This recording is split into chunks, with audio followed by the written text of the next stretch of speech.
BJP की वरिष्ठ नेता उमा भारती ने भी नुपुर शर्मा विवाद को लेकर अपना बयान दिया है। उमा भारती ने कहा कि पार्टी प्रवक्ताओं को पार्टी की नीति के नियमों का उल्लंघन कभी नहीं करना चाहिए, इसीलिए वो प्रवक्ता बनाए जाते हैं। उन्होंने कहा कि हमारी नीति नहीं रही कि हम किसी समुदाय का अपमान करें। उनकी भूल के लिए उन्हें दंडित किया गया है। उन्होंने कहा कि मैं तो यूपी के चुनाव में जिस तरह से जाति धर्म के नाम पर नफरत, गाली गलौज, नीचे दिखाना ही मुद्दा बन गया था, उसे देखकर चिंतित थी। पार्टी प्रवक्ताओं को पार्टी की नीति का उल्लंघन कभी नहीं करना, इसलिए वो प्रवक्ता बनाए जाते हैं। हमारी नीति नहीं है कि हम किसी समुदाय का अपमान करें। उस भूल के उनको जो दंड पार्टी के पास में देने का अधिकार है वो पार्टी ने दे दिया। मुस्लिम राष्ट्रों की प्रतिक्रिया भी स्वाभाविक है, जिनने भी दी उसको भी विदेश मंत्रालय ने और हमारी सरकार ने ठीक से हैंडल कर लिया। इस चिंता का विषय ये था कि यूपी के चुनाव के समय से जो स्थितियां बनी उसमें प्रवक्ता अपनी मर्यादाएं भूलने लगे, झल्लाने लगे, कुछ भी बोलने लगे। नहीं तो पहले हंस देते थे आपस में बात करते समय, वो बंद हो गया। एक अजीब किस्म का तनाव आ गया आपसी संबंधों में, और हम ऐसे समय पे ये तनाव पैदा कर दिए हैं। इसलिए मुझे ये लगता है कि मोदी जी जिस तरह से देश को ले आए, ऐसा आज तक नहीं हुआ, किसी भी देश में शायद नहीं हुआ। उनने जितने निर्णय लिए देश उनके साथ खड़ा रहा। आर्थिक क्षेत्र के, राजनीतिक क्षेत्र के, सामाजिक क्षेत्र के, ट्रिपल तलाक का, 370 को हटाने का, जीएसटी का, डिमोनेटाइजेशन का।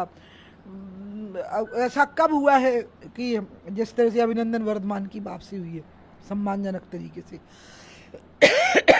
चीन को जिस तरह से हैंडल किया, देश भी उठता जा रहा था, नेता देश को उठाता जा रहा था, देशवासी साथ दे रहे थे धर्म और जाति से ऊपर उठ करके। ऐसे समय पर हम कार्यकर्ताओं की ये भूल है कि हम ऐसी बातें बोल रहे हैं, और जिसका सीधे मोदी के ऊपर आक्षेप लग रहा है।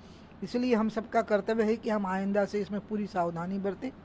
और उत्तर प्रदेश में जो माहौल हमने बिगाड़ दिया, मैं बिल्कुल जिम्मेवार ठहराऊंगी। उत्तर प्रदेश के विधानसभा के चुनाव में सब पार्टियों का जो बर्ताव था वो जहर उगलने वाला बर्ताव था, और उसको जितना जल्दी हो सके ठंडा करना पड़ेगा। ये जो बात आपने कही नूपुर की धमकी, ये हमारी संस्कृति को शोभा नहीं देता। हिंदू या मुसलमान किसी को भी के पाँव के जूते के नीचे किसी महिला की तस्वीर को रौंदा जाए, क्या इस्लामिक संस्कृति में ये जायज़ है? हिंदू संस्कृति तो आप छोड़ दीजिए। उसके सिर पे 1 करोड़ की धमकी, पार्टी तो उस पर कार्रवाई कर चुकी, उसको जान से मारने की धमकी, ये बहुत अशोभनीय है, और इसी बात से मैं चिंतित हुई। लेकिन मुझे पता है गृह मंत्रालय बिल्कुल ठीक कार्रवाई करेगा। आपने अपनी बातों में 2 चीज़ का जिक्र किया, उत्तर प्रदेश के चुनाव, और पहले आपने कहा कि जब कुछ बातें भी हो जाती थी प्रवक्ताओं के बीच में डिबेट के अंदर तो हंस देते थे, मुस्कुराते, लेकिन अब कटुता जैसी स्थिति आ रही जैसे जिसको लेकर आपने चिंता की, तो ये क्यों पैदा हुई और उसको मतलब किस तरीके से वो किया जाएगा? एक इनसिक्योरिटी और एक अनइजीनेस क्रिएट हुई है पूरे देश के पॉलिटिकल लोगों में, क्योंकि सबको समझ में आ गया है कि मोदी ने जो रास्ता पकड़ा, सबका साथ, सबका विकास और सबका विश्वास, उसमें देश को फ़ायदा हुआ, देश की जनता को फ़ायदा हुआ, सब लोगों को फ़ायदा हुआ। लेकिन जो दल तुष्टीकरण की राजनीति करते थे, वोट बैंक की राजनीति करते थे, वो धराशायी हो गए।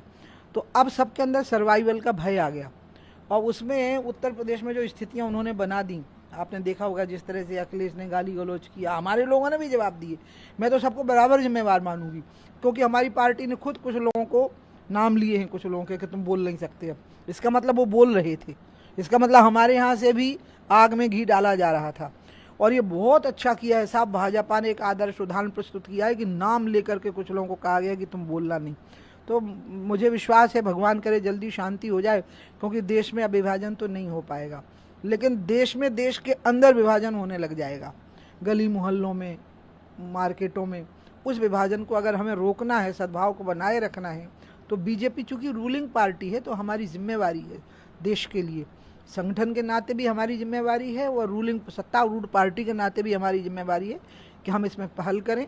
और मुस्लिम समुदाय से मैं अनुरोध करूंगी कि उसके पाँव जूते के नीचे जो उसके तस्वीर को रौंदा गया, उसके ऊपर जो इनाम घोषित किया गया, वो इसकी निंदा करें, तो इससे आगे भी सामाजिक सामंजस्य बना रहेगा। आपको लगता है लेकिन आपको कहीं ना कहीं डर भी है कि अंदर अंदर देश बंटने की और टकराव की स्थिति बन रही?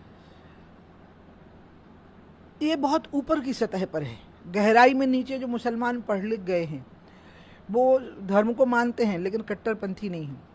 और दूसरा वो ये भी समझ गए हैं कि मोदी जैसे नेता हमको सुरक्षित ही रखेंगे, क्योंकि बाकी देशों में तो इनका और बुरा हाल है। तो और मुसलमान यहीं के हैं, उनके अधिकारों को कोई चुनौती नहीं दे रहा, बहुत ऊपर की सतह पर है। लेकिन ऊपर की सतह की बात नीचे पहुंच जाती है और जब एक बार वो जड़ जमा गई फिर उखाड़ना मुश्किल पड़ता है।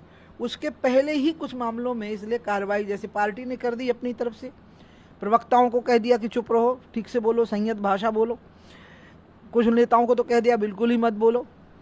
इसी तरह से उसके भी जो तस्वीर मैंने जूतों से रौंदते हुए देखी ना, भारतीय संस्कृति के विरुद्ध, तहजीब जो हमारी है, सभ्यता जो हमारी है, चाहे मुस्लिम हो, चाहे हिंदू हो, चाहे ईसाई हो, उन सबको इसकी निंदा करनी चाहिए।